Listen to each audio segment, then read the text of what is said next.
Furthermore, the equation E is equal mc squared. And Houston Discovery.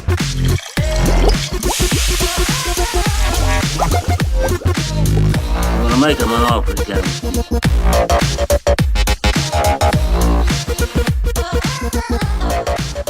Welcome, valuable PhD, to another Cheeky Scientist radio show. As always, you can join us for our next live show on our Facebook page, where we stream the show live every Wednesday at 1 p.m. Eastern Standard Time.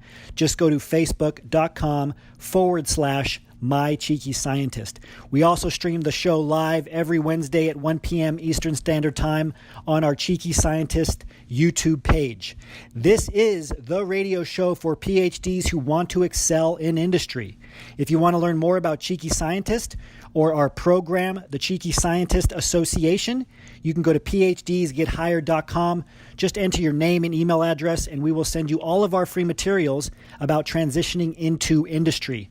What is the Cheeky Scientist Association? It is the world's largest training program for PhDs by PhDs that includes a complete blueprint of how to transition into industry and a private job referral network only of PhDs in industry and transitioning into industry.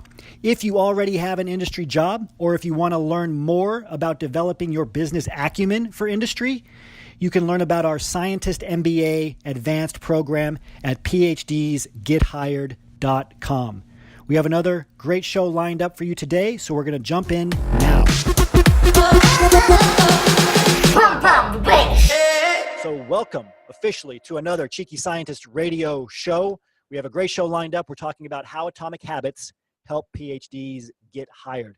We have on best-selling author James Clear, who's going to talk about his new book, Atomic Habits. I have the book here. It's a great book. Check it out. You can go to his website. I'll show you all of this. I'll show you his website. I'll show you his book later. We have a great show lined up. Again, we're talking about how habits, in particular atomic habits, can help PhDs achieve their goals, career, job search, and otherwise.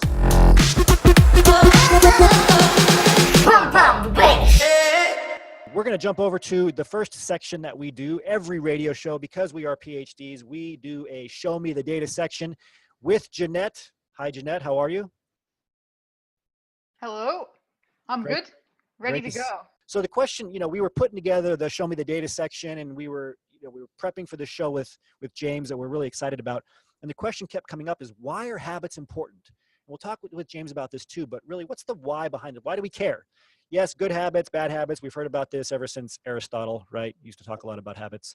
But why do we care as scientists? And I think this experiment really kind of showcases how habits can help you increase your performance without using up more mental energy. So, Jeanette, I'll let you walk us through this experiment. This is from The Power of Habit by Charles Duhigg, a book that came out several years ago.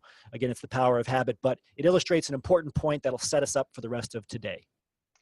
Yeah. So the basic premise of the experiment is that there was a mouse that had to travel through a maze to find some chocolate. Yes. And that's sort of the diagram you're seeing on the top. And they used a click to begin this maze. That was the cue that the mouse was supposed to start trying to find the chocolate as they would open the gate. And on the left-hand side, the graph is showing those lines represent brain activity. So you're seeing that this graph on the left is the very first time that this mouse ran through the maze. Yes. Right? So you can see the brain activity going nuts. Right? It's all very active, trying to figure it out. The mouse was said to be scratching the walls, right? We know mice are not the most intelligent of creatures, and so they struggled to find the chocolate even in a simple maze. Yeah. So the activity was high the entire time. Yeah. Right. The entire time. You see some peaks and valleys, but it's very, very high. So as opposed to the right side, what's different there? Yeah. So the right side, you can see that the level of activity in the brain drops dramatically in the middle section there, and it drops after they hear that click, after the maze is opened. And this graph is from a week later. So they've been putting this mouse through the same maze for a whole week. And so after that week, you can see that while the mouse is running through the maze, their brain is not working as hard. Right? Which is fascinating, right? Why is that fascinating? Because they actually get through the maze faster So their performance increases, but you're telling me that their brain activity goes down. Yes. And their brain activity goes down because running this maze and finding the chocolate has become a habit, right? Exactly. They've done it over and over and over again. So now they can do it like automatically. Their brain doesn't need to worry so much about how to find the chocolate because Right. it's become a habit. Right. And so, I know we probably have a lot of neuroscientists on here and you're on the cutting edge of stuff, but in general, when something is new and fresh, right, your temporal lobe is much more active. And that's why the mice were like clawing and scratching the walls. They're figuring stuff out. It's all new. But over time, they get used to it. It becomes normal and it moves to a part of your brain called the basal ganglia, which requires very little mental energy overall in terms of performance or having you perform a certain task or activity, right? The middle of that habit. And I think what Jeanette said is very important. We'll talk about this later with James and with others. The beginning, that click, right? Just the sound, the click, that's the cue. So a habit has three parts. It has a cue, a routine, which is the middle part. That's the part that requires less brain activity once it becomes a habit. And then you have the reward at the end. And so for those of you that are listening by audio, again, a mouse is put into a maze, very simple maze. If the mouse goes left, it gets the chocolate. If it goes right, it gets nothing, right? So it takes them a while to go through the maze. The first time, their brain activity is peaking the entire time they're going through the maze until they find the chocolate. But after even a week, there's this valley in between, right? So there's the cue at the beginning, the reward at the end, but there's this valley in between where their mental energy has gone down. So I think this is the why. Why do you want to learn about habits? Why do you want to add more habits to your day? Because you are a finite resource. You, and by you, I mean your mental energy is a finite resource throughout the day. We talk about your mental energy being your most valuable asset all the time. How can you conserve mental energy? How can you perform better and better, right? A lot of you probably think, I am maxed out. I have no time for my job search. I have no time for my career. Like, I'm so busy. So in conclusion here, Jeanette, in your own words, why are habits important in terms of performance, in terms of any goal that you want to achieve as a PhD? Yeah, they make whatever you want to do take less energy. So that means you can end up doing more things with less resources. And that's all, that's what it's all about, right? The more, it's basically being more productive is what it is. Exactly. Well said. And so we're going to back this up a little bit more. So some of you are probably thinking, okay, well, what exactly is a habit? Okay, so now you know the why. Why are habits important? They help you scale your performance without taking away more mental energy. This next report, the title of it is Reflections on Past Behavior, a Self-Report Index of Habit Strength. And so there's a couple terms here that in the field of habits are used quite frequently, like automaticity, right? And there's a bunch of definitions of behaviors. And I guess what they're trying to figure out here, Jeanette, is that, what is the definition of a habit? Like, what things do people say that help them identify a habit versus a non-habit? Maybe you can walk us through this. Yeah, exactly. So they have these set of questions that the majority of these studies use these questions or questions that are very similar to these to decide if a person has a habit. And I think this is important because we're not mice, right? So you can trick a mouse into getting a habit, but you can't really, it's like difficult to do that with a human because we can think about our thoughts. And so that's what this allows you to do. It like, you can ask yourself, is this something that I do frequently? Do I do this automatically? And that's what these questions are for, so that you can have that self-reflection and figure out if something is or isn't a habit for you. Yeah, and I really like this. This is something from ResearchGate, right? This is a actual data from a peer-reviewed journal.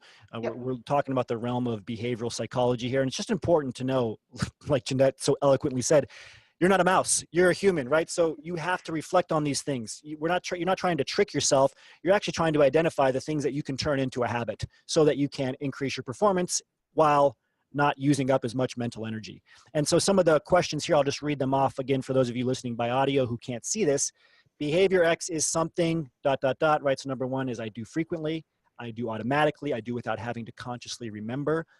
It makes me feel weird if I do not do it. Weird is a good thing. When something becomes a habit for me, if I don't do it, I feel uncomfortable, right? I think that's what they mean by weird. I do without thinking, would require effort not to do it. Like, it actually is more painful to not do it once it's a habit than it is to do it. And I think a lot of you have experienced this. Like, maybe you tried to wake up a little bit earlier in the morning at some point in your life, right? Maybe in undergrad, you were waking up like at noon was a good day.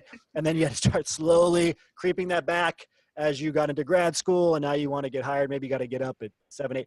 Very painful at first, but then after a while, you started just waking up automatically 5 minutes before your alarm went off, etc. So that's kind of what we're talking about.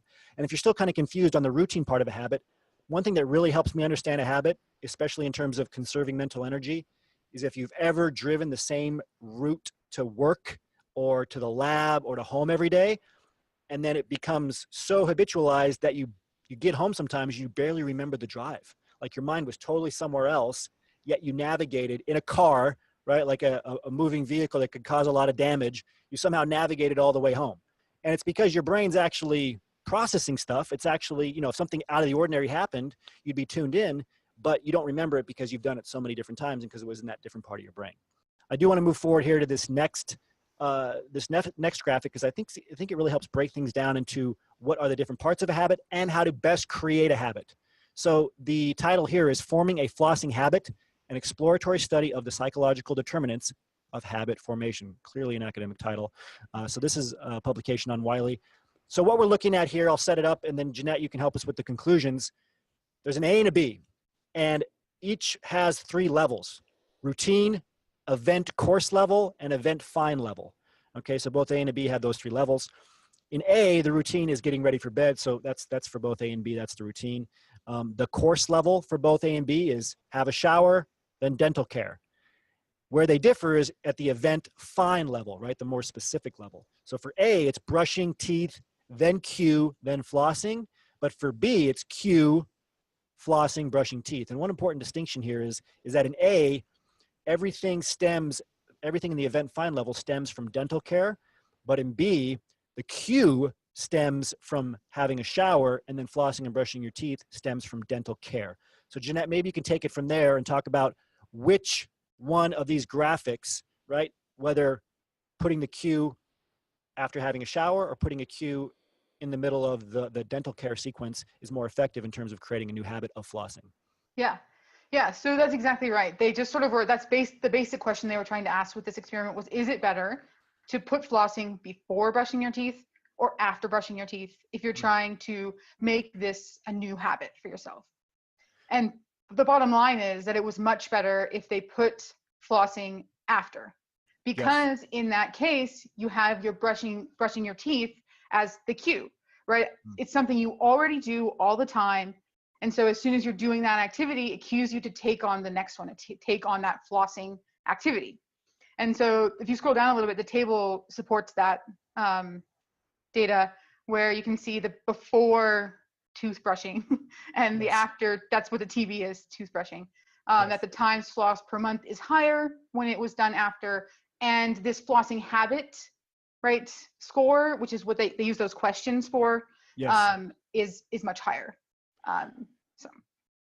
So just to break down the table a bit more here. So in the table, you have 3 columns. You have the group, right, which is, and the 2 groups are that they're looking at as times floss per month, and then flossing habit. Next column is before TB, right, which is toothbrushing, and then after TB.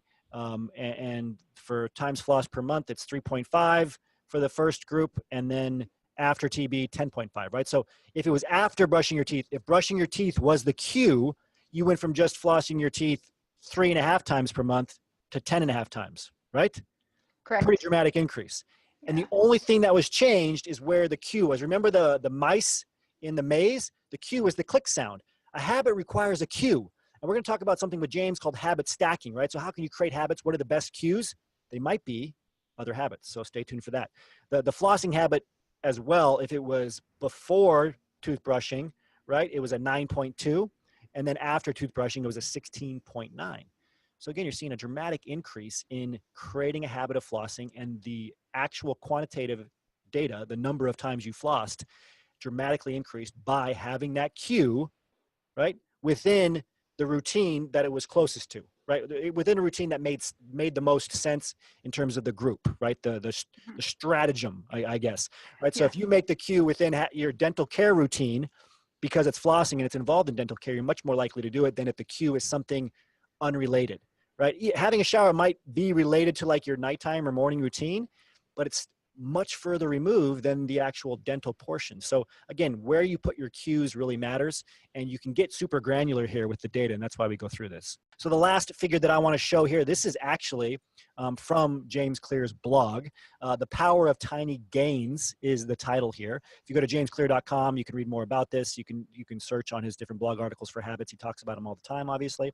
The Power of Tiny Gains, again, is the title.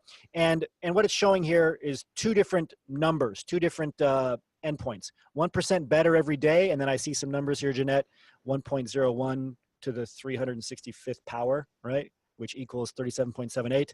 And then 1% worse every day, 0.99 to the 365th power. You're guessing that's every day in a year, equals 0.03.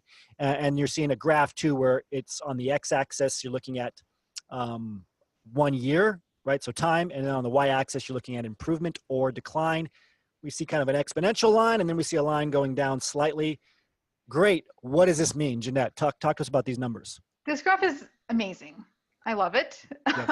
And it's basically showing you that small, tiny differences every single day can make a huge difference. So when you have that 1% better every day, you mentioned that it equals 37.78, right? Yes. So basically that many times better. That was your improvement when all you did was do one thing, like one tiny percent better Right. every day. Right. Which is the But whole if you- point of what we're talking about, right? Yes, So that's the thing we haven't talked about yet, is how to create the habits. And I just want to jump in real quick to say, how many of you in the chat box, or if you're watching us live, you've tried to make a big change in your life? You said, I need to have a good habit. I need to start working out every day. And you're like, you take on this huge goal. I'm going to go to the gym for an hour every single day. You do it like 1 or 2 days, you quit. I'm going to wake up 2 hours earlier so I have so much time, right? And then you do that for like 2 days, you quit. New Year's resolutions, right? That's why most people just drop off right away. You take on these huge goals, these huge changes, and it's too much. And so what James is showing here is that if you just start really small, and this takes us all the way full circle to James's book, Atomic Habit, right? These very, very microscopically small habits, they build up and add up over time. And so you're saying, Jeanette, that the results can be dramatic, even if it's just at 1% every day. Yeah, it's incredible. Even if it's something so tiny that it's really difficult to see that change every day. And I think that also goes back to the importance of creating that habit, so that like, you're not relying on this like instant gratification to keep doing it. You've developed a habit so that you keep doing this tiny thing every single day and then get the improvement. Right. And you start to feel, as it said earlier, weird if you don't do it. You start to feel uncomfortable. You actually feel worse not doing it than doing it. And at the same time, you're conserving mental energy, everything we talked about. So a longer show me the data section today, but I think it was really important to set this up because a lot of people talk about habits at more of a kind of a superficial, fluffy level. We wanted to drill down, look at the data, not just the qualitative, but the quantitative, and set up our interview with James here. So thank you, Jeanette, for your time.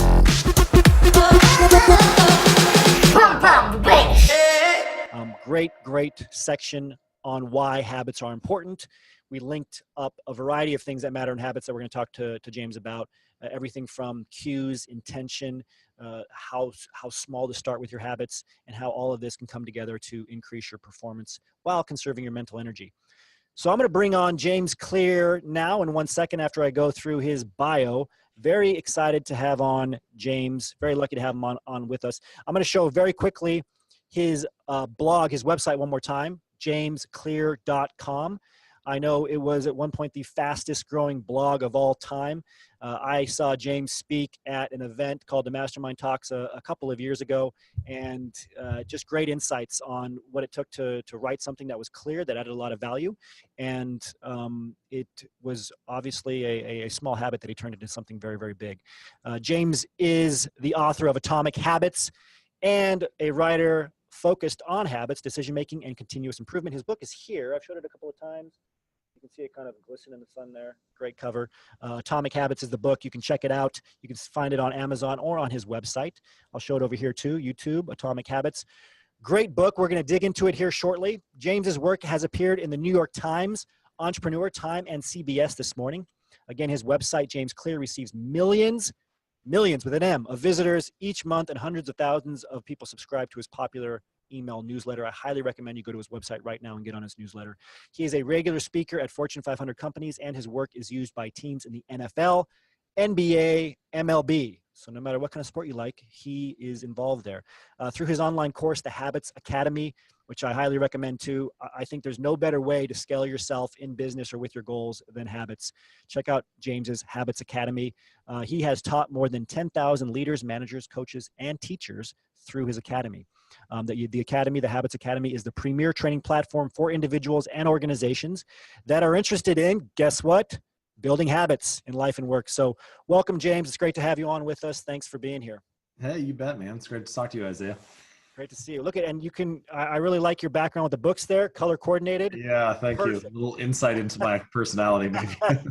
That was a small habit that slowly took over your bookcase, I'm sure. So great to have you on. And, I really appreciate the book and everything that you've done on habits. I like how you drill down. Like I said, I've read a lot of books on habits that just say, habits are important, and there's a cue and a reward, and that's kind of where it ends off.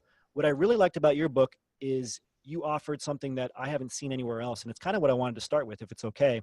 Chapter 18, you talk about genes and how personality influence habits. This is something, we talked about a little bit in our private group before, and everybody was really excited about hearing.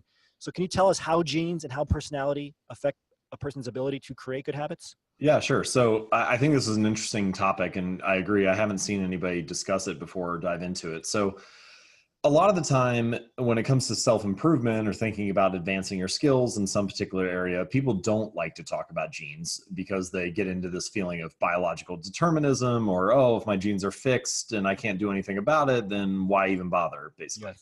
Yes. But of course, that's not actually what genes mean, or what the outcome is that we should infer from them. So the way that I would describe it is, genes, the thing that makes genes really useful in a particular context, the fact that they are fixed, is also what makes them a hindrance in other contexts. So the utility or the usefulness of a gene or a set of genes is determined by the environment that you are in.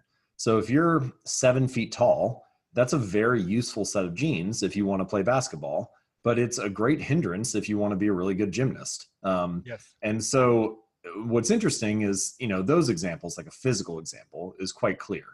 But genes also influence all of our psychological traits and our personality. And so there's like a connection there that we can make between our mental characteristics and our genes, and then also what environments we place ourselves in so that we're more primed for success, like a 7-footer on a basketball court rather than on a balance beam.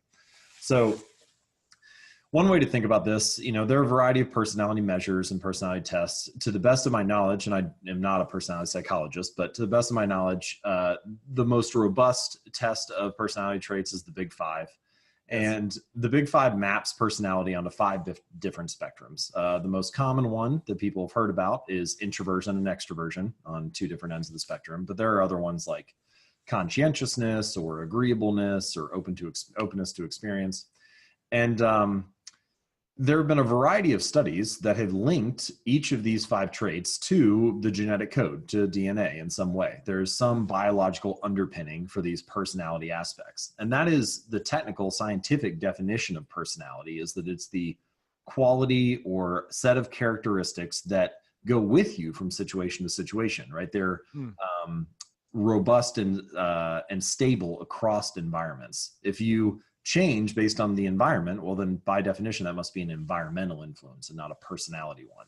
Yes. So one of my favorite studies on this showed that it took a set of babies in the nursing ward, and they played a harsh noise on one side of the nursing ward, and some of the babies turned toward the noise and some of them turned away.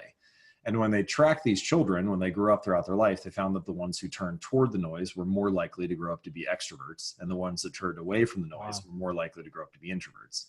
Now, of course, each of these studies does not tell the full story, but the point here is that there is some kind of biological basis for some aspect of our personality, and we're gaining more and more insight into that as time goes on. People who are high in agreeableness, for example, tend to have higher levels of natural levels of oxytocin. So now what's the punchline here? How does this come back to habits? Yes. So for your particular set of genes, for your particular personality, there may be certain habits that are easier for you to do based on what your natural skill set is. And there also may be some strategies that make more sense for you based on where your strengths and weaknesses lie.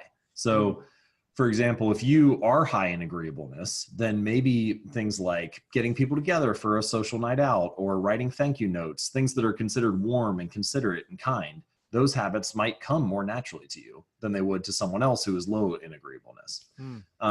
Similarly, someone who is high in conscientiousness is someone who's very neat and orderly and organized. So if you're low in conscientiousness, then it might be more important from a strategy standpoint for you to say prime your environment so that you have exposure to good cues, and you leave it less likely for you to just remember to do the right thing because you're not that kind of person. You're not an orderly, organized person who is going to remember it or have a to-do list for it. So the more your environment is primed for that, the better you position yourself to follow through with those habits. And I think there's a lot for us to learn here. There's still a lot to cover when it comes to personality characteristics and genes, but I don't think that the punchline for this chapter of the book is that genes do not eliminate the need for strategy. They inform it. They don't eliminate the need to work hard. They just tell you where to work hard. By better understanding your genes and your set of characteristics, you can better design a strategy for building habits that work for your life and your particular personality. Just very well said. And I just want to recap again for those of you that haven't checked out the 5 big personality traits. Check it out. The data is very strong on it, very consistent, studied for years and years. Fascinating. The first time when I was in grad school and I first looked it up, I wasn't a behavioral psychologist, but I just kept reading all these articles. It's great stuff. And let me make this practical for those of you who are listening, mostly PhDs, right? You're trying to make that next step in your career. Most of you are a little bit introverted, right? So how can we apply that to what James just said? You're a little bit introverted, so you need to take that into account before you start setting up habits. If you know you're introverted, if you know you're less likely to go to a networking event, you're less likely to put yourself out there, you're less likely to mingle, you need to set up better cues, like James just said. You need to take that into account when you're trying to find a habit that'll work for you. You need to start maybe, and we'll get to this later, maybe even smaller when it comes to networking. Instead of saying, I'm going to reach out to 10 people today, try just one, right? Try to reach out to one person. Try to get some accountability, some support, etc. And I think this was a great place to start because most of us, again, especially as PhDs, we want to jump into the weeds right away and say, okay, I'm going to set up my habits and my cues. You need to start asking yourself first, what are you more inclined to do? Like what are some of your personality traits? What has your past history shown, right? And you don't have to go to 23andMe or anything and get your genetic code mapped out, but you can just look at the trends in your life and what's been difficult, what hasn't been. Ask those questions first, and then you can jump to creating good habits.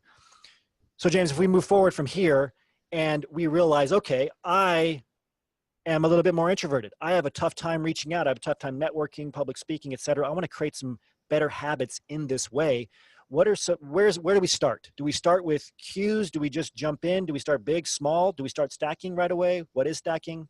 Where would we go next? Yeah, great question. So there are a variety of things that you can do. In the book, I lay out this kind of like framework that I call the 4 laws of behavior change. And one way to think about it is that they're kind of like 4 tools in a toolbox, and you can take out which tool you need based on the circumstance you're facing, or you can, like 4 different levers. And, sometimes the levers are in the right positions and sometimes they're in the wrong positions. So I mentioned that here just as a broad context because I'm going to give some specific examples right now, but I don't want that to sound like this is the one thing everyone should do. It'll differ based on your circumstance, and the book kind of covers that like nuance a little bit better than I can in the next 5 minutes or so. But the place that I would typically recommend that people start is by making it as easy as possible. So I recommend something I call the 2-minute rule, and the basic idea is you take whatever habit you're trying to build and you scale it down to just the first 2 minutes. So, people have heard things like take baby steps or take small steps before, right? Like everybody's heard that. Yes. But it's kind of like telling people like, just do it. I mean, technically it's correct, but from a practical standpoint, it's not very useful. And I think the 2-minute rule is a much more practical application of that. So you take whatever habit you're trying to build, like I want to read 30 books in the next year, or I want to do 20 minutes of yoga 3 days a week or something like that. And you scale it down to just the first 2 minutes. So read 30 books becomes read 1 page, or do 20 minutes of yoga becomes take out my yoga mat. And the point of that is that a habit must be established before it can be improved. Whenever we're looking to change a habit, we often start by optimizing for the finish line. We think about, all right, I want to, I want to earn 6 figures next year, or I want to read 30 books, or I want to lose 60 pounds in the next 6 months. Like we're very outcome focused. But instead, I think we should optimize for the starting line instead of the finish line. Because if you can do that and you can master the art of showing up every day, then you actually have a chance to optimize and improve something. But people are so often caught up in the outcome that they want that they don't figure out how to standardize the process first. One story, just to kind of encapsulate this idea and give you an example of it. I have a reader who, he ended up losing over 100 pounds. And one of the ways that he did it was that he went to the gym, but he wasn't allowed to stay for longer than 5 minutes. So he would drive to the gym, show up, do like half an exercise. It would get 5 minutes in and then he would leave. And he did this for like 6 weeks. And it sounds silly to most people because they're like, that's not going to do anything. But the point is he was mastering the art of showing up. And once he became the type of person who went to the gym every day, then he had a ton of options. Then he could think about, what exercise should I do? Or what should I get a personal trainer? How long should my workout actually be? But so many people don't become that type of person first. And then they're just left chasing this goal without actually having the foundation to optimize or improve anything. So I think if you're going to start somewhere, start with that. Become the person that shows up, and then you can worry about optimizing. Yeah, and I love that. And I don't think it's a coincidence that, James says 2 minutes. There's a lot of data that shows that you can do almost anything in 2 minutes before really that dread starts sitting in, et cetera. Like when it's only a 2-minute task, you can get it done. And that's really you really have to make it that small. The floss, since we did some flossing examples before, an example I've heard is floss 1 tooth, right? And then you can work up. For me, I always wanted to add though, is like a lot of the work that people like, everybody who's on this call, right? Doing a lot of deep knowledge work, effortful thinking. For me, I'm an author. We often use the phrase habit to mean things that aren't technically a habit, right? You just showed all this data about habits are automaticity. Yeah. Habits can be performed more or less without thinking. You're not going to be doing an informational interview for a job and like be totally on autopilot and not be thinking, or you're not going to be writing a book chapter and not thinking about the words you're putting down. Like writing is about as effortful as it gets. And so for a lot of these kind of tasks that we want to do on a more consistent basis, the thing to habitualize is not the action that you're thinking about. The thing to habitualize is the beginning of it. If you can kind of think about your habits as like a gateway or like the entrance ramp to a highway. And if you can make the first 2 minutes automatic, if you can make that ritual that initiates the bigger thing, whether it's doing job searching or practicing informational interviews or writing a chapter of your book, just make the ritual at the very beginning automatic. Get that nailed. And then you're actually there and you can show up and do the effortful work. And so I think maybe it's a little bit of, technically you want to make a habit out of practicing interviews, but in the more true sense, you're looking to make a habit of getting started on that and then letting the effortful work follow. Yeah, I'm really glad you took it there. Actually, that's an important point because we hear a lot about morning routines, et cetera. But in a morning routine, people will have, like you just said, writing for 2 hours or networking or whatever, this work that requires the part of your brain that makes it not technically a habit. And so what you're saying is automate everything else so that you have as much mental energy as possible for those very conscious moments that you need to do difficult things. That's what you're essentially saying. Well, so I'll just give you an example from my own life. I like to refer to these as decisive moments. And the basic idea is you want to automate the decisive moment that kind of determines the next chunk of time. So depending on what study you look at, habits account for about 40 to 50% of our behaviors on any given day. And that's already a big chunk, right? Like things, all the things you don't think about doing, brushing your teeth, tying your shoes, unplugging the toaster after each use. Like, we're doing a ton of things automatically. But the true influence of your habits is even greater than that because you take an action and then it often determines what you do with the next chunk of time. So for me, there's a decisive moment each morning where I walk down and I get to my computer and either I start writing the next article that I'm going to work on, or I go to ESPN and I check the sports news for like the next 45 minutes. And it's really about what happens in that first minute on the computer that determines what the next 45 minutes are going to be. And so what I'm saying is scale your habits down to just the first 2 minutes. What is that decisive moment that determines what you do with that next chunk of time, and pour all of your energy into mastering that. And what's kind of nice is you realize there really isn't that much that you have to automate. There isn't that much you have to nail. If I can just nail the first 2 minutes when I'm at my computer and I'm starting to work on the article already, well, then it's easy after that. The key is, do I not slide into ESPN and lose an hour? That's fantastic. And again, for PhDs who have given, a million different PowerPoint presentations, you often hear just like literally memorize or habitualize the first couple of slides and maybe even the transition points between slides. And if you do that, that's 90% of the work, because you get on the slide and everything's fine. It's just those transition points where you can get stuck or go blank, etc. And so that's what James is talking about, is really identify the critical points, the decision points. I like that, the decisive points. Yeah. That's fascinating. I want to drill down a bit more and get granular here. Okay, so you talk a lot about habit stacking in your book. Yeah. You talk about the components of a habit. So can you take us through what the components of a habit are, and then how to use those components to stack habits? Okay, so yeah, early in this call, you laid out habits as like this kind of 3-step thing that's in Power of Habit, and originally came from like B.F. Skinner in the 1930s, where he's kind of talking about stimulus, response, reward, or cue, routine, reward. These behavioral psychology patterns, and behavioral psychologists found that 3-step framework was very useful for driving behavior. But then around the 1950s, there was this cognitive psychology wave, where they discovered, oh, hey, our moods and emotions and thoughts and feelings also impact our behavior. And that's not accounted for just with like a cue and a reward. So what's going on here?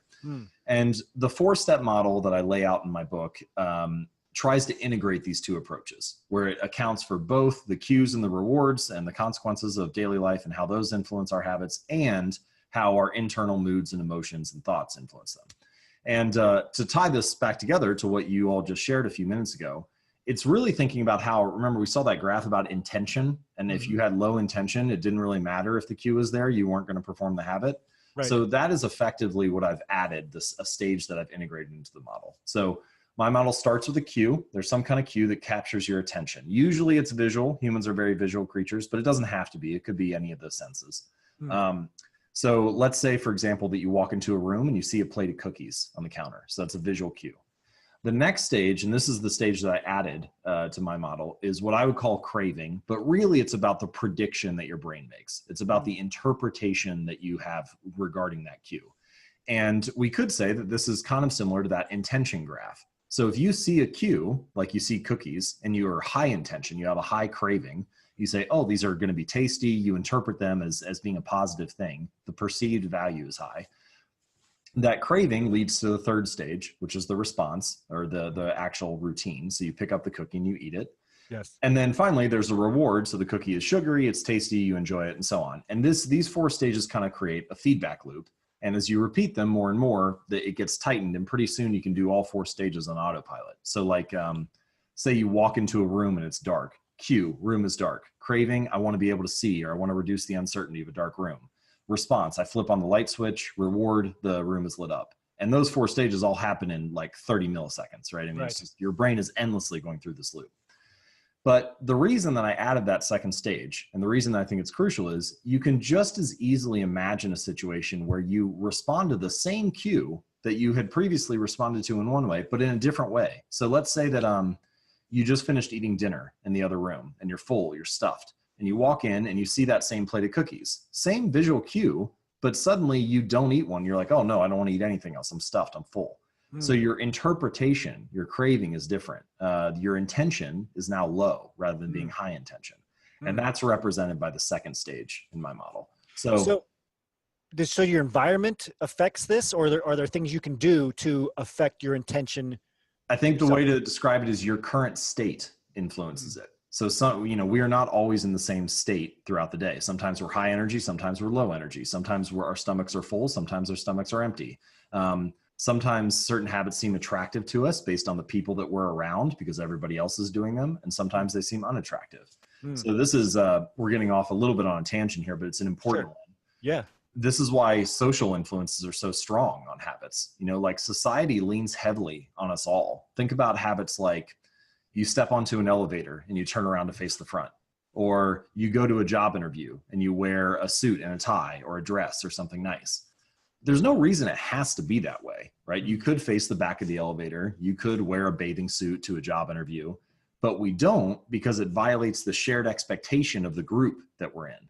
And so your intention, so to speak, is different based on the people that you're around. Like, oh, I'm at a job interview. They expect me to be in a suit. And so you act differently because of that. Or that behavior seems more appealing because of that situation. So it's both your current state and your environment can influence how you are interpreting cues and how you respond. So just to use that example, because I want to close the loop here. So would the solution be to remove the cookies from all situations except for after you eat? Or are there other solutions to prevent yourself from eating? Yeah, so I cover this in more detail in the book, but the idea is that there are a variety of things you can do, and you can kind of intervene at each of the 4 stages. So, I mentioned cue, craving, response, reward. Yes. And those 4 laws of behavior change that are in the book, you can have like a set of rules for each one. So for the cue, you want to make it obvious. You want to be exposed to the cues of your good habits. For the craving, you want to make it attractive. You want to be in situations or in tribes that make those habits attractive. For the response, you want to make it easy. So the more convenient a habit is, the easier it is to do, the more likely you are to follow through. And then for the reward, you want the ending of the habit to be satisfying, because the more that it's satisfying, the more you have this like positive emotional signal where you're like, hey, this felt good. I should do this again.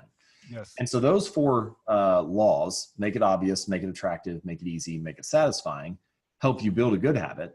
And if you want to break a bad habit, you just invert those 4. So you make it invisible, make it unattractive, make it difficult, make it unsatisfying. So, take the habit of watching television, for example. A lot of people feel like they watch too much TV or procrastinate watching Netflix or whatever. If you walk into pretty much any living room, where do all the couches and chairs face? They all face the TV. So it's like, what is this room designed to get you to do? It's designed to get you to watch television. So there are a variety of things you could do there to reduce exposure to that cue. So remember, you want to invert the first law, so make it invisible. So you could take the remote and put it inside a drawer or in a coffee table. You could take your television and put it in a wall unit or a cabinet so that it's behind doors and you're less likely to see it. But then you could also employ an inversion of the 3rd law of behavior change. So rather than making it easy to watch TV, you could make it difficult. So you could you could take out the batteries from the remote control so that it takes an extra 5 or 10 seconds to turn it on. And then maybe that's enough time for you to be like, do I really want to do this? Or am I just kind of like doing it on autopilot? Yeah. Or you could unplug the TV after each use and then only plug it back in if you can say the name of the show that you want to watch. So like, you're not allowed to just turn Netflix on and find something. Yeah. If you really wanted to be extreme about it, you could take the TV off the wall, put it in the closet, and only take it out if you wanted to watch something enough to set it up again. But the point here is that you want to reduce exposure to the cues of your bad habits. So if you want to stop spending money on technology products, well, don't follow all the latest tech review blogs. You're being like prompted to do that all the time. If you want to lose weight, don't follow food bloggers on Instagram. You're constantly having to overcome these stimuli. And you want to increase exposure to the cues of your good habits. And then for friction, you want to increase the friction associated with your bad habits. You want more steps between you and turning on the TV, or more steps between you and grabbing the unhealthy food, or grabbing your phone, for example, and fewer steps between you and the good behaviors. So for myself, I have my phone. I try to keep it in another room before lunch each day, so that I get a block of like 3 or 4 hours where I can work without it being next to me. And what's fascinating to me about that is that if the phone is right next to me, I'm like everybody else. I'll check it every 3 minutes. But if it's outside the room, it's only like 45 seconds away, but I'll never go get it. And you often find that bad habits will fade away like that if you're kind of in an environment that primes you in the right way. Yeah. And, I like, again, that you're starting small. Take the batteries out of the remote, do this. Let me make it practical for all of you watching. You want to get into an industry job. Maybe when you open your computer, you set your homepage to job listings, or you set your homepage to, the private group so that you can see what jobs are trending, et cetera. So right away, that very visual cue is there. You surround yourself with the right people, et cetera. A lot of you, if you're in the association, right, you're around other people who want to get jobs. That will satisfy that craving that James was talking about, right? You make the routines as easy as possible. Make it easy for you to find some time to, reach out to people on LinkedIn, right? Maybe LinkedIn's one of the things that pops up on your homepage every time you open your computer. And then I think the reward section is really important, because our reward feedback loop is powerful. And so you have to consciously identify what the reward is. Like if you go to a networking, and we talk about this a lot for networking events, most of you Hate networking events. You set one up you're going to go to for your job search. By the end of the day, you've talked yourself out of it. You're like, I get too much work in the lab, and you don't end up showing up. We talk about that all the time. But if you chunk it down and say, okay, you don't have to go to this networking event for the full 3 hours that it's there, right? Go for 15 minutes, connect with 3 people and leave, right? Go for 2 minutes, like James said. You're leveraging all of the strategies we're talking about today. James, I don't want to keep you too much longer. Just very quickly, you've really built out the structure of a habit. How can I now stack another habit on top of that habit and start to scale? Yeah, so habit stacking is this idea that you can use your current habits to initiate a new habit. So you want to stack the new behavior that you want to perform on top of an old one. So for example, after I make my morning cup of coffee, I will meditate for 60 seconds. Or if you want to build the habit of reading more, you could say, okay, my normal morning routine is I wake up, I turn off my alarm, I make the bed, and then I take a shower. And so you could say, okay, now my new habit stack is I turn off the alarm, I make my bed, I set a book on my pillow, and then I take a shower. So that when you get in bed at night, and there's a book waiting for you to read. But the idea here is that you want to stack that new behavior on top of an old one. And you brought up a point earlier when you were talking about some of the studies, which is that habits that are more relevant to each other tend to be better cues. So like the example of having flossing after toothbrushing instead of after a shower. The more relevant or the more appropriate the time is that you ask yourself to do it, the more likely you are to follow through. And I'll just say as a general trend, it's easier to habit stack by using a cue that's after something than it is before. So you can think about the flossing example as one option is before I brush my teeth, I will floss. And the other option is after I brush my teeth, I will floss. Oh. Before is asking yourself to remember to do it. You know, it's like, oh, shoot, I brushed my teeth, but I was supposed to floss before that or whatever. It's kind of like saying, before I close the door on my car, I will check to make sure I have my keys on me. Well, it's a good habit, but like a lot of the time you just close the car door and you don't even, and then you realize, oh, I locked my keys in the car. So if you do it after, you have something like physical or tangible to tie the habit to. And the good news is you can almost always, if you break down each process in a more granular fashion, you can almost always find an after cue that you can use. So for example, you might say something like, well, before I go for a run, I should text a family or friend where I'm going and how long I'll be gone. But instead of trying to remember to do it before, you just break down that sequence and you say, okay, after I tie my running shoes, I will text a family and friend where I'm going and how long I'll be gone. And anything tangible, a tangible like after cue tends to work better. Fantastic. So I think this is a great thing for all of you to really break down the habits, right? Remember the new stuff that James has talked about, you know, taking your personality into account, even your genes, the intention, the cravings, really something different that you're not going to hear anywhere else that you heard from James. And I highly recommend you dig into it in his book. I'm going to show it one more time here. Atomic Habits. I'll show it at the end of the show too. We'll put a link in to the book in the chat box on all of our different social media sites as we continue to stream here. Go to jamesclear.com. You can find out more about his book there. You can read ad nauseum about habits. Incredible, incredible information. As you just saw, he is masterful at understanding the studies, breaking it down and making it actionable. So James, thank you very much for your time. I really appreciate it. Yeah, you bet. Thank you so much for having me. Great to talk to you. This takes us to the end of another Cheeky Scientist radio show. Thank you for tuning in, and remember to join us for our next live show, which we stream on our Facebook page as well as our YouTube page every Wednesday at 1 p.m. Eastern Standard Time.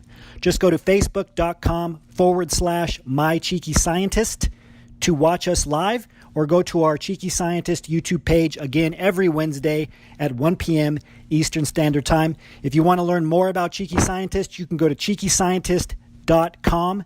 As always, remember your value as a PhD and start thinking and acting like a successful industry professional.